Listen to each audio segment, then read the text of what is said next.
नमस्कार मित्रांनो. स्वागत आहे तुमचं माझ्या यूट्यूब चॅनलमध्ये. माझ्या यूट्यूब चॅनलचं नाव आहे उल्हास जाधव महाराष्ट्र. मित्रांनो, माझी विनंती आहे की ज्यावेळेस तुम्ही हा व्हिडिओ आहे ते पाहत असाल त्यावेळेस त्याची लिंक ओपन करून त्या चॅनलला आहे ते सबस्क्राईब करा आणि बेल आयकॉनवरती नोटिफिकेशनवरती आहे ते क्लिक करा. म्हणजे मी काय जे व्हिडिओ बनवत असेल ते तुमच्यापर्यंत इझिली आहे ते पोहोचू शकतील. आणि माझी रिक्वेस्ट आहे की चॅनलला आहे ते सबस्क्राईब लाईक करून तुमची कमेंटसुद्धा मेन्शन करा, जे फीडबॅक आहे ते. मित्रांनो, माझ्या चॅनलचा जो मूळ उद्देश आहे की आपल्या आसपास घडणाऱ्या ज्या घडामोडी आहेत, आर्थिक असतील, सामाजिक, राजकीय, याचं एक विश्लेषण करणं किंवा समाजामध्ये जागृती निर्माण करणं याच्यासाठी निर्माण केलेलं आहे.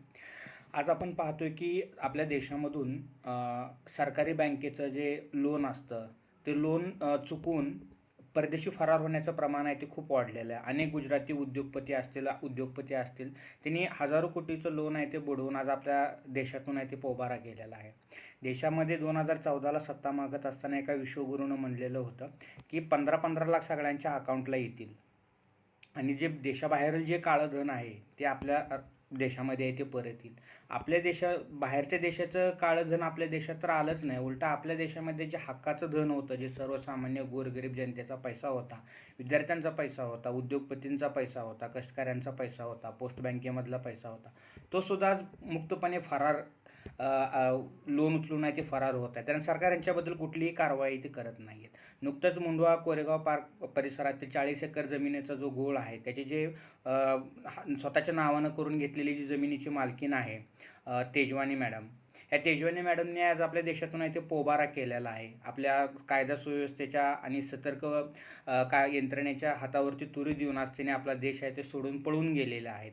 आणि अत्यंत लाजिरवाणी अशी गोष्ट आहे महायुती सरकारनं अशा अनेक चोर आहेत ते बाहेर राज्यामध्ये किंवा देशामध्ये आहे ते व्यवस्थितपणे पोचवलेले आहेत. निवडणुकीच्या टायमाला जे घोषणा आहे ते करतात की जिन्होंने लुटा है उनको लौटाना ही पडेगा. आता ते आपल्या डोळ्यादकत घेऊन जात आहेत, पण कुठल्याही पद्धतीची आहे ते कारवाई आहे ते होत नाही आहेत. त्या तेजवानीने आहे ते 300 कोटीचं काळं धन घेऊन आज देशामधून आहे ते फरार झालेलं आहे. त्या सरकारनं कुठलीही पद्धतीची आहे ते कारवाई ती केलेली नाही आहे.